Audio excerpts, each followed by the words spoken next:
Shields up, Ironbreakers, and welcome back to Monster Hunter Wilds. In today's video, we're going to be talking about the Insect Glaive, as this is one of the weapons that received a major overhaul, and that overhaul has actually divided the community quite a bit. I've seen plenty of posts of people saying that the weapon is unplayable, they don't want to play the weapon now, or that just the overall feel of the weapon as they are playing it doesn't feel quite right. Sometimes even people that have mained the weapon for multiple games, and now they're coming into Monster Hunter Wilds and just like, this is not my Insect Glaive.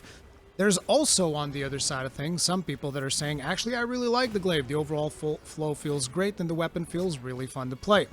And I want you guys to understand that I don't really believe that any of these people are being disingenuous in any way.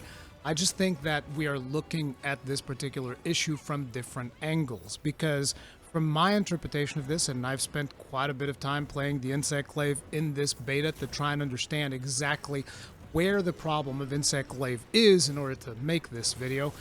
And I think that one of the biggest problems that we are facing on this weapon right now is control scheme. And that is naturally going to separate the community in different ways, because some people are playing this weapon with mouse and keyboard, and those people, I highly doubt that they're going to find any problem with the weapon. And a lot of people are going to be playing the weapon with controller.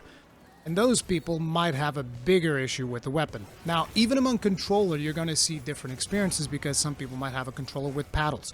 Some people might be used to using gyro aiming. And some people might just be using custom controller inputs that are going to be changing the controls whenever they are playing the Insect Glaive. That is actually one of the things that I did. In the video that you are watching, I'm actually going to start the video by playing in default mode with the default controls of the weapon, although I do have focus toggle. I'll talk more a little about that a little bit further ahead in the video. But I am playing the beginning of the video, I'm playing with the standard controls, and you'll notice that I'm struggling, turning the camera and doing all these crazy things. And then, a little bit later in the video, you'll start to see me very comfortably turn the camera whilst charging an attack, which is one of the biggest problems that we have with the Insect Glaive right now. And that is because I'm using paddles in my controller. So these are going to be things that are going to greatly help you in your experience with Insect Glaive, but at the same time, I don't think that's an excuse, because people that just have regular controllers without paddles, or even if you're playing on Xbox and you don't have gyro aiming, you're not really going to have a proper solution as to how to play this weapon effectively using a controller. And some of you guys at this point are going to be confused. You're going to be like, what the hell is he even talking about? Like, what's the big deal? Because maybe you don't play Insect Glaive. But the problem with the Insect Glaive right now is manifold. So first and foremost, this weapon completely changes when you toggle focus mode. For most of the other weapons, as far as I can tell from my experience, focus mode doesn't really fundamentally change the way in which your weapon works. You use focus mode to kind of just like redirect your attacks, and that's pretty much it. And also naturally gain access to your focus strike. However, in the case of the Insect Glaive, whenever you use your focus mode, your attacks also shoot out your Kinsect. So using focus mode is highly beneficial. And as a matter of fact, I recommend this in my Insect Glaive guide, that people actually toggle focus mode, because it makes way more sense playing the weapon like that, as you will make more use of your Kinsect attacks and stuff like that. So that is like recommendation number one. Try playing the weapon using focus mode, and it feels way better. Now, another problem that you're going to be having with the Insect Glaive is that for some reason in this beta, your Kinsect just likes to go to Narnia whenever you try shooting out the Kinsect, which is weird, particularly if you are charging your Kinsect, which is one of the new moves that you have for the weapon. You're able to charge your Kinsect, launch it at the monster, and it is going to pierce through and collect multiple extracts along the way, which is really good. It's a very good way of getting extracts, but the problem seems to be that the Kinsect goes up instead of going forward, and I don't really understand what's going on there. Maybe there's a bug in the matrix or something, but most of the times that I'm charging my Kinsect, instead of it shooting in the direction that I'm aiming the reticule, it'll straight up fly up to the moon. So again, this is one of the reasons why in my guide I kind of recommended people, hey, just aim down, like way down, before you throw out your Kinsect, and that's going to help. But naturally, that's not really a solution, right? So that's going to be something that Capcom can fix. I think that this is something that the team is likely aware of, but the rest of these problems might be a little bit more tricky. So you see, when you are charging your Kinsect, and I'm going to be showing you guys an image of me holding my controller now, in order to charge your Kinsect, you're going to have to press your right trigger, whether you do this with your middle finger or your index finger. You're going to have to press the right trigger, and then you're going to want to hold down on Y or triangle. And then at the same time, I would like to remind you that whenever you are charging up your Insect to be thrown, you're going to have to use the right stick to aim the camera. It's like my thumb can't be here and here at the same time. So at this point, you're talking about going into a claw grip, which is, it's something that Monster Hunter players will be familiar with, but it is far from ideal, particularly because a little bit further ahead, I'm going to talk to you guys about a different charge attack that we have on the Insect Glaive now, and you're not going to be able to claw grip your way through it. You're actually going to need a different grip, which is going to look something like this, which, come on, man. Like, seriously? Like, what are we even talking about here? It's just completely ridiculous, right? But anyway, focusing on the Insect bit, right? So you want to charge up your Insect. That requires pressing this, and now you're going to have to get to the right stick in order to aim the camera.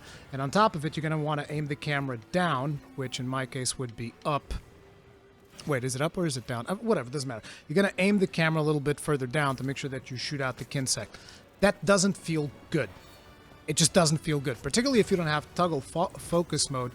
Well, I guess you don't need focus mode when you're charging up your Insect, so it's kind of like pointless. But you guys get the idea, right? Doing this is not going to feel good unless people are comfortable doing claw grip, and doing this is also not going to feel fantastic. So these are things that we need to figure out a different way to do it. And I'm going to tell you guys a way in which Capcom could fix this, but I'm also going to try to provide you guys with some potential solutions, assuming that you can kind of like do some different things, okay? But, that's one of the problems. Your Insect goes to Narnia, and at the same time, charging up your Insect whilst trying to keep a proper grip on your controller is a pain in the ass. But then comes another aspect of the Insect Glaive, which is once you get your red extract, you unlock a brand new move, which is a charged slash that you can do. Now, your charged slash is going to imply holding down B. And once again, we're in the same problem. It's like if I'm holding down B, how the hell am I going to aim the camera? Right? Well, you can do this awkward grip that I'm doing here, or you can once again go back to claw grip, and now you can kind of like aim and do all of these things. But here's another interesting aspect of charging the glaive. You can do regular attacks while you're charging your glaive. So now what are we doing? We're going to do like this, and it's like, okay, I'm spamming this while I'm charging this here. It's just super awkward, and that is the reason why it doesn't feel good. A lot of times you'll notice when you are playing the Insect Glaive that you want to move the camera and you just can't because your thumb is somewhere else. And even the claw grip is going to be awkward because you're not going to be claw gripping like this and hitting Y and B at the same time. It just feels really weird. And let me know in the comment section if you're like, oh, this is not a problem at all for me, whatever. If you're playing mouse and keyboard, this is not an issue. If you're using gyro to aim, you can kind of like, although this particular controller doesn't really have gyro, but you can kind of like adjust.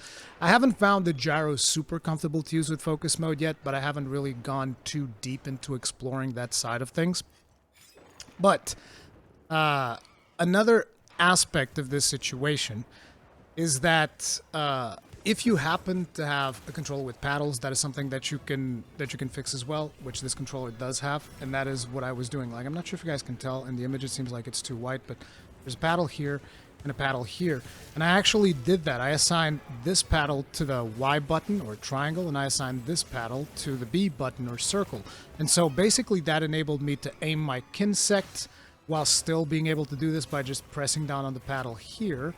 And it also allowed me to charge up the charge attack of the Insect Glaive by pressing on this paddle here while still being able to move the camera and doing all this stuff. So paddles on your controller are going to be lifesavers if you're going to be using the Insect Glaive.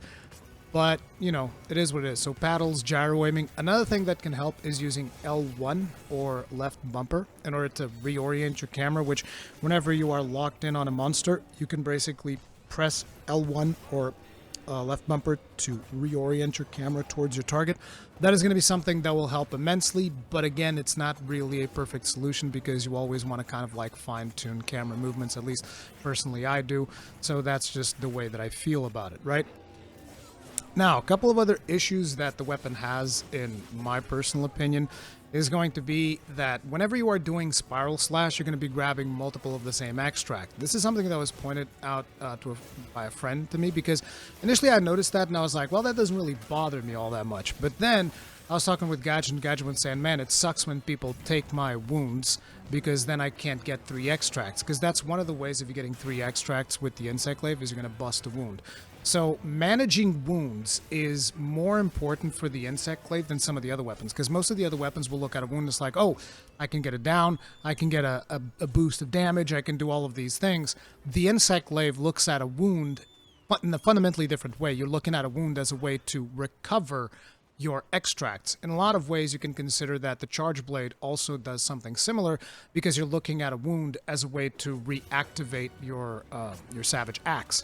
So, you know, when you're in a multiplayer setting, trying to figure out whether or not you're going to be able to get those wounds makes things a little bit harder. You guys are like, well, why are you connecting this to Spiral Slash? Because even in my guide, I say the way that I use Spiral Slash is I wait until a wound pops up, then I go for the Spiral Slash, and then I go and I use the Focus Strike on that wound to recover my extracts, because I'm not relying on Spiral Slash to recover all of my extracts. But if you are in a multiplayer setting and you can't rely on Spiral Slash to recover all of your extracts, it feels a little bit weird, in my opinion. Because the idea that I got for Spiral Slash is that you do Spiral Slash, and if you whiff it, you lose your extracts. Makes sense.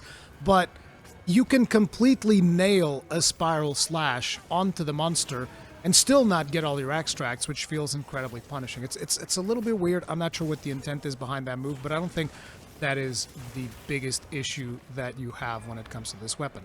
Now, a lot of people are very quick to point out, oh, but what about the helicopter? I don't bounce off of monsters anymore. That's like the biggest problem, and I completely disagree with that. I always thought that bouncing off of monsters allowed you to basically ignore a bunch of mechanics, and I think that Capcom made a good choice by choosing not to implement that. And I know, a lot of people are going to crucify me for that take. That's fine. Feel free to do so. But I do think that, you know, there were a lot of situations in World and Iceborne where I just picked up the Insect Glaive because I didn't feel like dealing with a monster's nonsense. It's like, hey, you know what? I don't want to deal with this monster's nonsense. I'm going to pick up the Insect Glaive and I'm just going to, you know, go flying above him and beat the crap out of him. This is one of the reasons why we had such vertical hitboxes in Monster Hunter Rise and Sunbreak as well, I think, was specifically to punish Insect Glaive users because of their bouncing off of the monster nonsense. So I think them taking that away is actually a good thing. There's still plenty of aerial options. You guys can watch my guide if you want to see those details, but out of all of the problems that I've mentioned here, I think that the whole helicopter thing is potentially the least concerning thing. The biggest problem we have in this weapon right now is a controller input situation. Like I said, people that are playing on mouse and keyboard probably won't even feel this. Some people using paddles likely also will not feel this, and some people using gyro also won't feel this. And again, for all those of you that don't have any of those, I recommend try to get used to using L1 or left bumper, which will hopefully help you out a lot. And I wanted to put this video out there as fast as possible so that I could get some feedback from all of you who played the beta with this weapon. Hopefully you'll have some time to test out some of these things, right? Now, another solution that I would have for this problem, but this involves a little bit of development as opposed to just being like a do-it-yourself solution with controller and whatnot. So this would involve Capcom's participation. But I want to get, again, feedback from you guys as to whether or not you think this would be a good idea. But my idea for fixing this charge problem would actually be, let us do this with R1 or the right bumper. So right now, the right bumper is used for Focus Strike, right? But very much like we have right now on Circle, if you just press Circle once, what's going to happen is you're going to do a regular Insect Glaive attack. But if you hold down Circle, you're going to start charging it. So it's the same input, but whether you hold it down or you just press it, it's going to do different things. You can kind of do the same thing with the Focus Strike, because basically if you press R1, you'll do the Focus Strike. But if you are holding down R2 or right trigger and you hold down R1, it could charge your Kinsect. And that would like be a game changer for throwing out your Kinsect. And then the other thing is, if you're not holding down the right trigger and you are in focus mode and you hold down R1, then you could be charging the secondary attack, which is that crazy charge attack that we have now by holding down on B. And I'm curious what you guys think about this, because that would be a way in which you'd be able to charge it and still like move your camera around. You'd be able to do pretty much everything that you can do right now without many issues. And you can probably replicate this solution. No, you can't replicate it because it requires development time, like I said. But like, just being able to do it with the right bumper would be way better. The thing is, specifically for the charge attack, you would have to be in focus mode, because otherwise right bumper is going to be used for you to go into running mode and cheating your weapon and all of that stuff. But yeah, these are just some of the ways that I was thinking that we could potentially improve on the Insect Glaive experience. Let me know what you guys think about it in the comment section down below. Do you agree? Do you disagree? I think it's important to have these conversations now while we're in the beta, because there's potential for improving this weapon quite a bit. And this is a weapon that I also enjoy playing. So yeah, I just wanted to put that out there. You guys let me know what you think about it, and I'll see you guys in the next one. Stay strong, stay safe. Peace out.